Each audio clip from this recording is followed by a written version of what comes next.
We haven't been on the air together in a live capacity since Travis Hunter took home the Heisman Trophy.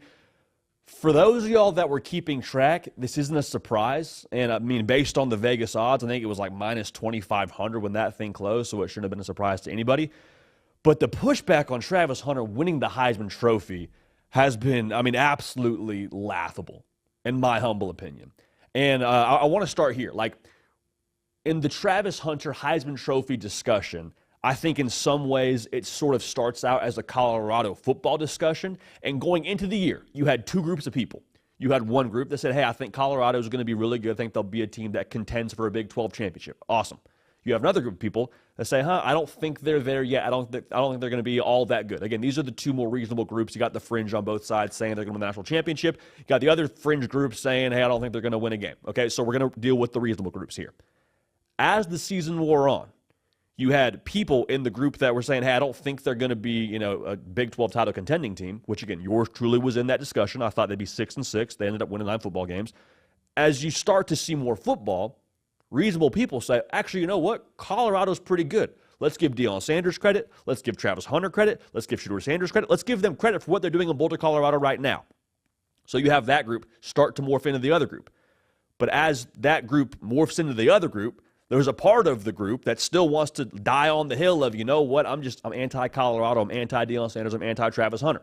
And so that whole discussion around Colorado, I think in a weird way sort of bled into the Heisman Trophy conversation around Travis Hunter to the point where like it didn't even feel like it was a conversation about football quite as much. And I'm not big on conspiracy theories, but like as you walked this thing through, like I didn't know Ashton Jeanty had so many fans. I know we had so many Boise State just diehards around here with the way they talked about Ashton Jeanty. And the conversation that you heard a lot of, the pushback around Travis Hunter winning the Heisman, was like, hey, he didn't lead America in any stats. Like that was the go-to tweet, the go-to reply in the comment section, the go-to cut down of Travis Hunter was he didn't lead America in any stats. And my first question is like, this has never been a situation where you have to lead America in a stat to win the Heisman Trophy. Like go look at Caleb Williams in his Heisman Trophy season. Austin Reed from Western Kentucky led America in passing. Caleb Williams was third. Where were all the Western Kentucky stands? Where were all the Austin Reed lifers, the diehards, saying he should have won the Heisman Trophy over Caleb Williams? I didn't hear it. When Bryce Young won the Heisman Trophy, he didn't lead the country in touchdowns. Like so, there's this, I think, moving goalpost around how you feel about Travis Hunter in Colorado and how you feel about him winning the Heisman Trophy. Like, you look at the numbers, man. Like, we need to look past the numbers if we want to have an accurate assessment of what he did this year. And I said it before, I'll say it again. What he did this season, we will never see again. We'll never see it again. I think it was generational. I think it was historic. And I think he set the precedent for what a two-way player truly is in college football. And the pushback is, well, JD, hey, Charles Woodson, man, like he played both ways, and he won the Heisman Trophy. Like, we're kind of seeing a similar version of that, right? No, we're not. Charles Woodson, while playing DB at Michigan, caught 11 passes during his Heisman Trophy season. Travis Hunter, while playing both ways truly for Colorado, had 14 touchdown catches. All right? Champ Bailey didn't win the Heisman Trophy, but he played receiver and had around 47 catches, I believe. Travis Hunter had over 90 catches on this season. Again, like what we saw this year from Travis Hunter playing truly both ways, we will never see again, and we haven't seen to this point in the history of college football. The pushback you hear, though, around stats is like, well, hey, where are the defensive stats, man? I don't see enough defensive stats. I don't see the interceptions like I want to see. I don't see the tackles where I want to see. If you truly watch football and know football, you know that the less active a cornerback is throughout the course of a four-quarter football game, the better job they are doing.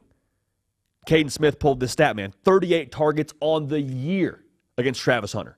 What does that tell us? We're not even going to bother throwing at that dude. And if we were going to try and throw at that dude, usually he's got the other guy covered, so we're not going to have a chance to throw at that guy. All right? So, like, that in itself should tell us how good of a corner Travis Hunter was this season. Like, just the numbers in general, you look at the graphic here around what he did this season. He's got a top 5 grade when it comes to coverage as a corner. He's one of the, obviously, he won the best defensive player of the year in college football in the Bednarik. Like, what he did this season is just absolutely filthy. Absolutely filthy. It will never be done again. The playoff conversation is one that I think is kind of interesting.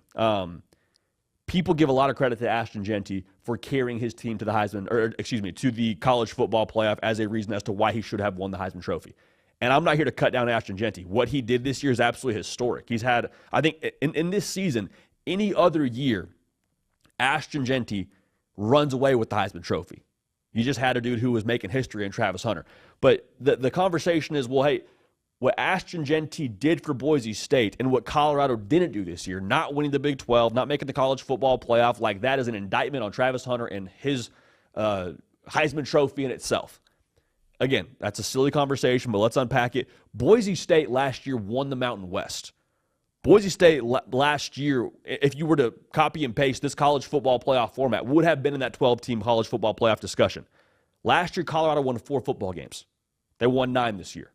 So we're not having an equal jumping off point here. Well, Travis Hunter should have carried his team to a college football playoff berth, and because Ashton Jeanty did, he deserves the Heisman Trophy. That's not how this works. That's not how this works. I'll take it a step further. When Ashton Jeanty has a tremendous college football playoff showing, there's going to be a lot of retroactive Heisman takes saying, well, see, this is your Heisman. He should have won it. That's not how this works. You don't get to go to the playoff and then say, based on that playoff performance, that's why you should have won your Heisman Trophy. You get 12 games. Ashton Jeanty had 13 games to make your case, and he made a tremendous case. But again, what Travis Hunter did this year is nothing less than historic. And I think the Deion Sanders angle, going back to the Colorado conversation around this thing, is kind of fascinating. A lot of folks saying, well, if Deion Sanders wasn't his head coach, he wouldn't even won the Heisman Trophy. There's a part of that that's true, because Deion Sanders allowed Travis Hunter to truly play both ways. Travis Hunter, when he jumped in the portal, talked about schools reaching out to him and offering him packages on offense and say, hey, you could play some both ways, but not truly both ways. So Deion Sanders, if he wasn't his head coach, I don't think Travis Hunter has the year he has. That part of it is true. Also, the exposure factor. Like, it's no secret, Deion Sanders is someone that moves the needle in the college football world. Like, when he speaks, we all listen. So that part of it is true. But to imply that if Deion Sanders wasn't his head coach, from a just point blank perspective, he wouldn't have won the Heisman Trophy, is, I think, a little bit ignorant. Because I think as much as we talk about Deion Sanders and the way he moves the needle, there's also a lot of people, like we just talked about at the top of this segment, that are quite frankly anti-Deion Sanders for whatever reason. And so I would say if Deion Sanders wasn't his head coach, Travis Hunter might have won the Heisman Trophy by a greater margin if he had truly played both ways for another school or under a different head coach.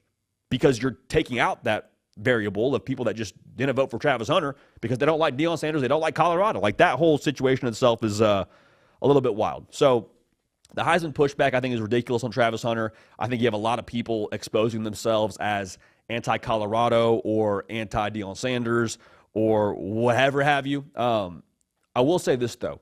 The thing that's been the most discouraging for me watching this whole Heisman discourse play out is, like, you see a lot of people who thought Travis Hunter didn't deserve the Heisman Trophy and it belonged to Ashton Jeanty. And so instead of trying to hype up Ashton Jeanty, they go and cut down Travis Hunter, or vice versa. They believe Travis Hunter deserved the Heisman, and so they go and discredit Ashton Jeanty.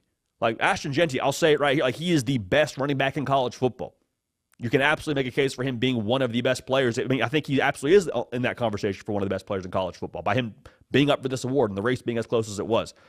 So to put a bow on this thing, they both had incredible seasons. Let's just enjoy the fact that we had them both in college football. Let's enjoy the fact that, as of right now, it looks like we'll get Travis Hunter for one more game. We'll get to see Ashton Jeanty run buck wild in the college football playoff. Like, that's awesome. Let's enjoy this. We don't have to cut either one of these guys down to appreciate the fact that what they've done this year is nothing less than special. So, Travis Hunter, your Heisman Trophy winner. And again, for us, we feel like that was a layup of all layups based on what he did this year that we will never see again.